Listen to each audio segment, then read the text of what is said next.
Assalamualaikum warahmatullahi wabarakatuh. Alhamdulillahirrabbilalamin. Assalatu wassalamu ala ashrafil anbiya wal mursalin Sayyidina Muhammad wa ala alihi wa sahbihi ajma'in amma ba'du. Alhamdulillah, kembali lagi di channel YouTube saya. Pada kesempatan kali ini saya akan menerangkan tentang jenis dan penyebab asbabul wurud serta cara penyelesaiannya dalam mata kuliah ilmu asbabul wurudul hadis. Yang pertama yaitu mengetahui jenis asbabul wurud hadis. Jenis asbabul wurudul hadis itu ada dua. Yang pertama jenis khos, yaitu khusus. Jenis ini disebabkan oleh adanya peristiwa tertentu. Sedangkan jenis yang kedua yaitu jenis am atau umum.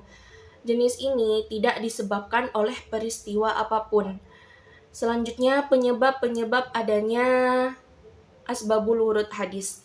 Yang pertama, hadis yang muncul karena pertanyaan. Hadis ini muncul karena ada seorang sahabat yang bertanya, lalu Nabi menjawabnya. Yang kedua, hadis yang muncul karena peristiwa tertentu. Hadis ini muncul karena terjadi suatu peristiwa, lalu Nabi bersabda sebagai sebuah reaksi terhadap peristiwa tersebut. Yang ketiga, hadis yang muncul untuk menjawab kesalahan dan koreksi pemahaman. Hadis ini muncul karena ada kesalahpahaman antara sahabat, lalu Nabi meluruskannya.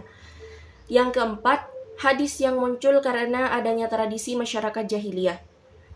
Hadis ini datang untuk menghapus atau meluruskan kebiasaan buruk masa jahiliyah. Yang kelima, hadis yang menjelaskan tentang hukum. Hadis ini muncul untuk menjelaskan ayat Al-Quran atau merinci hukum yang bersifat umum. Sebab yang keenam yaitu hadis yang muncul untuk menegaskan atau memberi ancaman. Hadis ini muncul sebagai peringatan, ancaman, atau motivasi untuk menjaga akhlak dan keimanan. Sebab yang terakhir yaitu hadis yang muncul karena pengaruh sosial dan politik. Hadis ini muncul untuk menyikapi situasi politik atau sosial yang terjadi pada masa itu. Selanjutnya, cara menyelesaikan asbabul wurud hadis. Yang pertama, yaitu dengan menelusuri riwayat hadis secara lengkap. Dengan cara mengumpulkan semua riwayat hadis dari berbagai sumber, entah itu Bukhari, Muslim, dan yang lainnya. Setelah itu, perhatikan perbedaan redaksi dan konteks antar riwayat tersebut. Yang kedua, menganalisis konteks historis hadis. Dengan cara meneliti peristiwa yang terjadi pada saat atau sebelum hadis itu disampaikan. Setelah itu, lihat kondisi sosial, politik, dan budaya yang melatar belakanginya.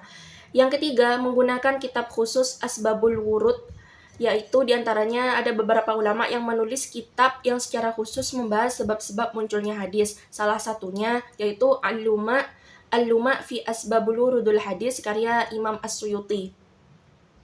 Yang keempat, membandingkan dengan asbabun nuzul. Apabila ada hadis yang berkaitan dengan ayat Al-Quran, maka pelajari terlebih dahulu asbabun nuzul dari ayat tersebut, lalu kaitkan antara wahyu dan hadis yang disabdakan oleh Nabi Muhammad SAW. Yang terakhir yaitu menarik makna dan hikmah setelah memahami sabdanya. Setelah asbabul wurud itu diketahui, barulah kita menetapkan hukum, makna, atau pelajaran dari hadis itu. Nah, dengan cara ini pemahaman menjadi tidak salah kaprah atau tidak salah paham karena ketidaktahuan konteks aslinya. Yang terakhir yaitu kesimpulan, asbabul wurudul hadis adalah ilmu untuk mengetahui dan memahami konteks munculnya suatu hadis. Hadis bisa muncul karena peristiwa tertentu yang bersifat khusus atau yang bersifat umum.